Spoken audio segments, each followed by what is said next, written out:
মই প্ৰথমতে আমাৰ সাংবাদিক বন্ধুসকলক অভিনন্দন জ্ঞাপন কৰিছোঁ। আমাৰ ইয়াত আজি বামুণীত মধ্য কামৰূপ পুৰোহিত সন্মিলনৰ এখনি কৰ্মশালা আমি আয়োজন কৰিছোঁ আৰু ইয়াত চলি আছে বৰ্তমান।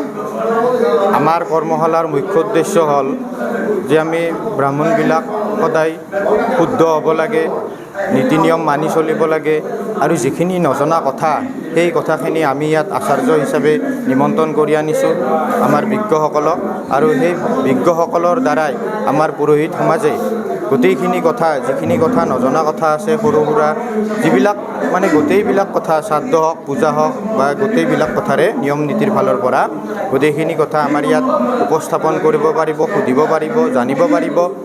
আৰু ভৱিষ্যতে আমি এই কৰ্মশালাৰ যোগেদি আজি আমি ইয়াত এদিনীয়া কৰিছোঁ, ইয়াৰ পিছত আমি 3দিনীয়া কৰিম, 4দিনীয়া কৰিম।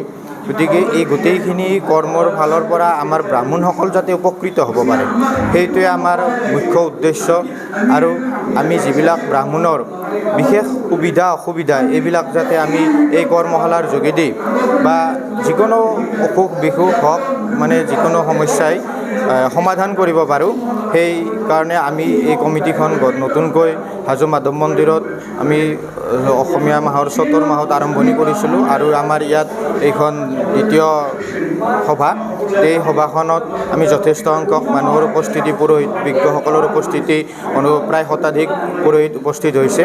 গতিকে ইয়াত আমি নথৈ আনন্দিত হৈছোঁ আৰু এই পুৰোহিতসকলে যাতে এই কৰ্মশালাৰ যোগেদি গোটেইখিনি জানিব পাৰে, কিছু অন্তত শিকিব পাৰে, সেইটোৱে আমাৰ মুখ্য উদ্দেশ্য।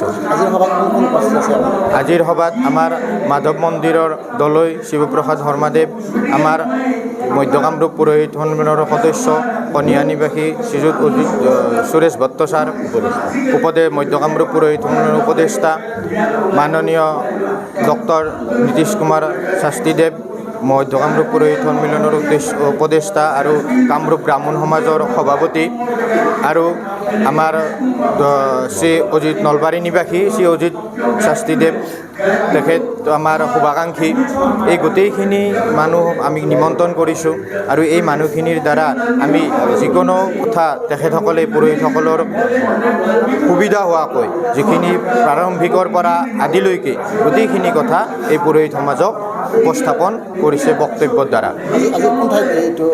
আজি আমি বামুণীত আমাৰ ধৰ্মেশ্বৰী চতুষ্পাঠী সংস্কৃত দলত এই সভাখন অনুষ্ঠিত কৰিছোঁ।